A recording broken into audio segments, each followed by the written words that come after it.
Vamos lá. Hoje vai ficar curto, hein? Eu acho. Me diz aí como você tá, pra você que não me conhece, eu sou a pastora Milena e seja muito bem-vinda ao meu canal. Roda a vinheta, produção.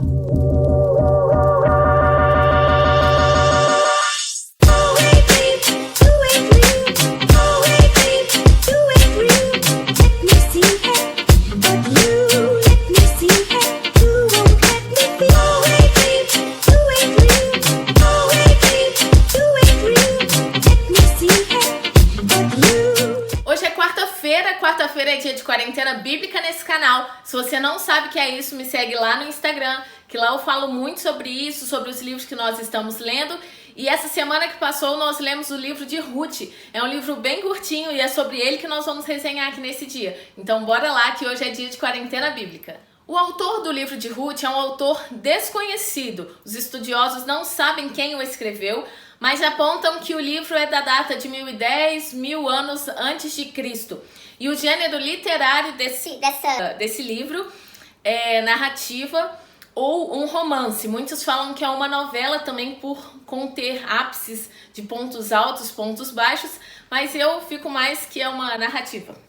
Tá bom. Acredito que o primeiro assunto a ser tratado no livro de Ruth é a questão da bondade.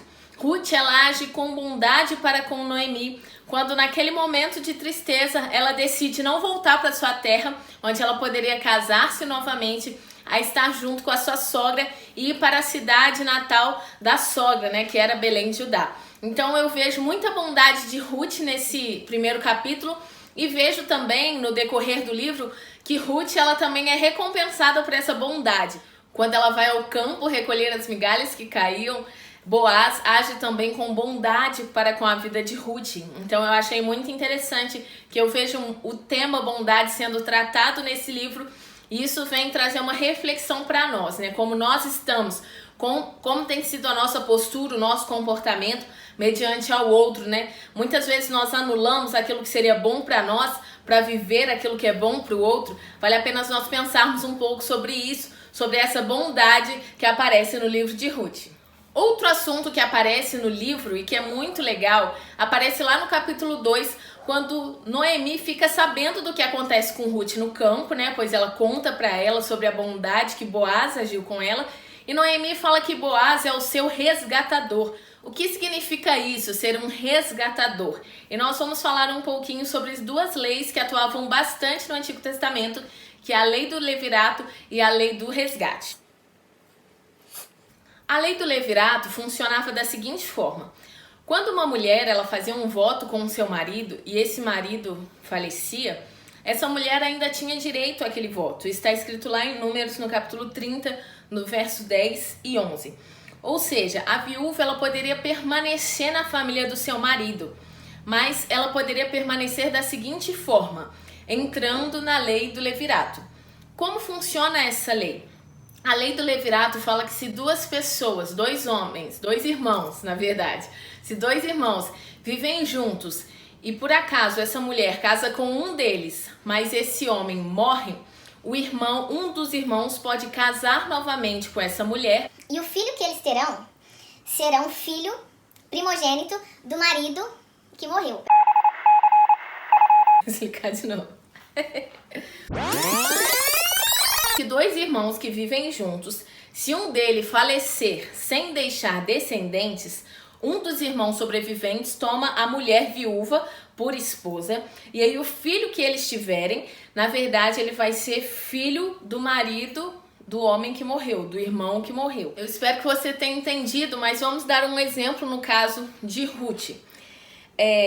Malom e Quilion eram irmãos. É como se Ruth fosse casada com Malom e ele faleceu, e Ruth poderia casar com Quilion. E o filho que eles tivessem seria, na verdade, de Malom, porque eles estavam ali entrando na lei do levirato, e o filho deles seria dado ao nome do Malom, né, que eu falei.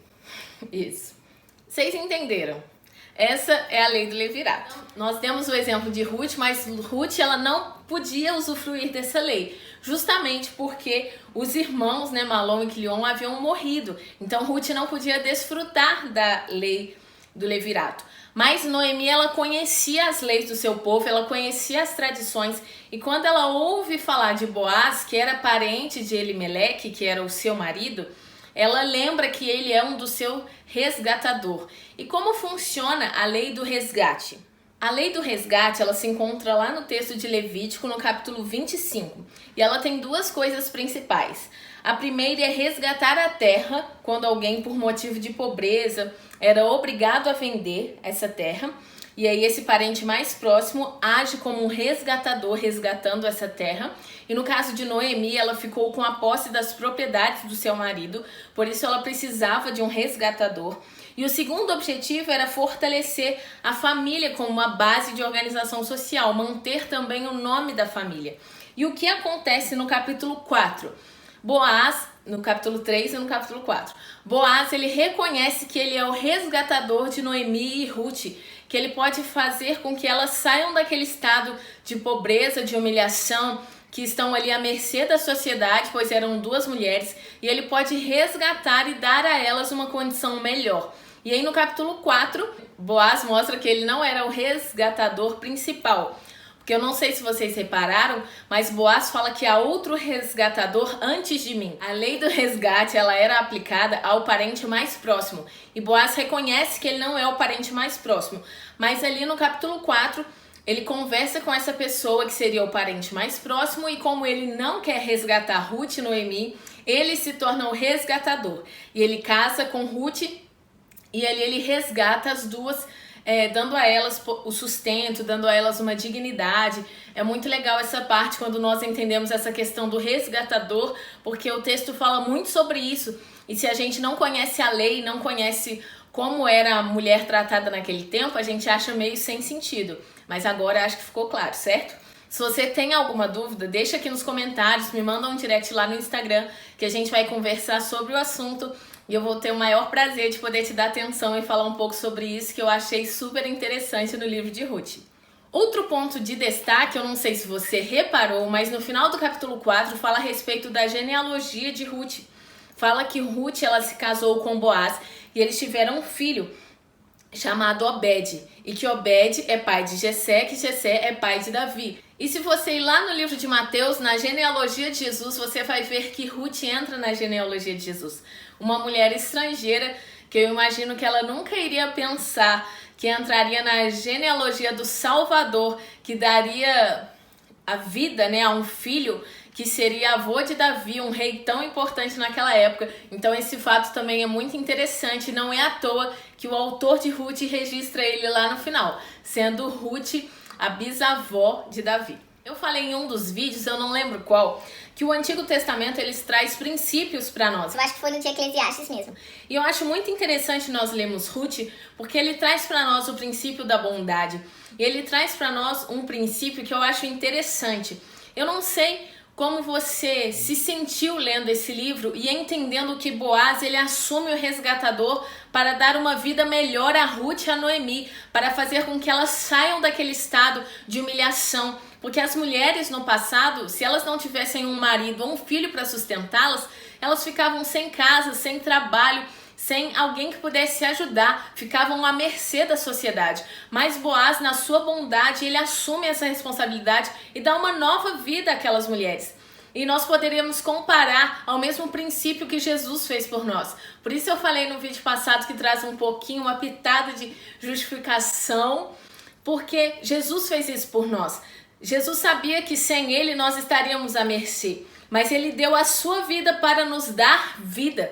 Ele sabia que o pecado nos torna escravo, por isso ele levou os nossos pecados naquela cruz para que nós ficássemos livres. Jesus, ele foi o nosso resgatador. E isso é maravilhoso, porque eu acredito e entendo que o Antigo Testamento ele traz princípios para nós e nós podemos aplicá-los nesses dias.